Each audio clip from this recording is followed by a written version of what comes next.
Thank you so much, Trevor. I'm standing by here with Mac ahead of Mad Lions' clash with BDS. Hello, Mac. Thank you for joining me. Hello.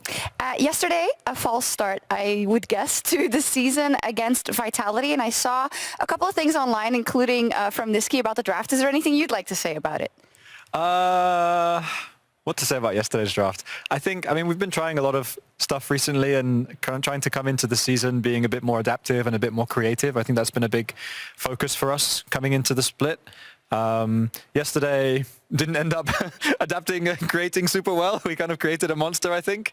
No, but I mean, shaped monster. Yes, yes. No, I mean, there are a lot of things that went wrong yesterday outside of just draft. I think you can see that from inside the game as well. So yeah, it happens.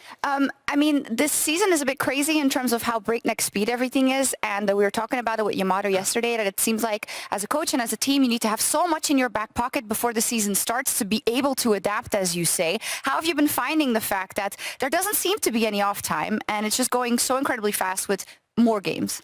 It does feel very fast, for sure. I mean, there's a trade-off, right? Because you get more experience playing on stage. I think we played something like, I don't know how many games it is already this year, but I think I'm pretty sure it's more than we played this time last year in like July. Like we played more games than we had played in July last year, which is crazy. So there's a trade-off there in terms of the stage experience that you get, which is a great thing for kind of leveling up your team.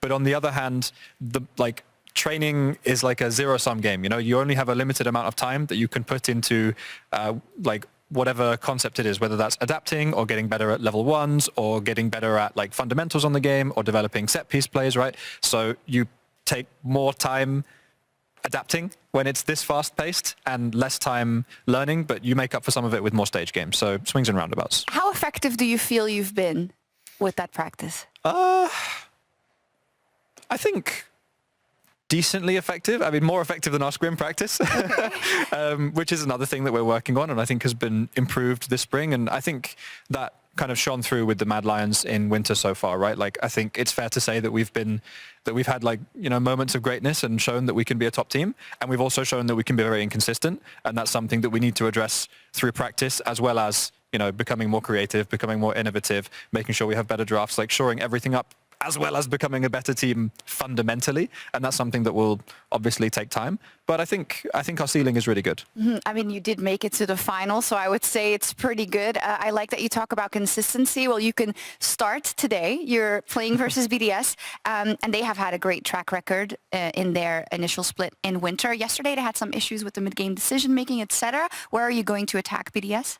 Well, I think BDS has pretty consistently been a very strong early game team in the league, actually. I think they've been very good in that regard. So, you know, as long as we don't get rolled over by them, I think, you know, if we can come out swinging and fight them in the early game, that's always going to be a good thing against this team, because I think once you get down to the other parts of the game, the mid-game fundamentals, like you mentioned, the team fights, that type of thing is, I think, where we're quite strong. So I think we'll be favored in that regard. Okay. Thank you so much. A pleasure as always, Mac. Good luck. Back to you, Laura.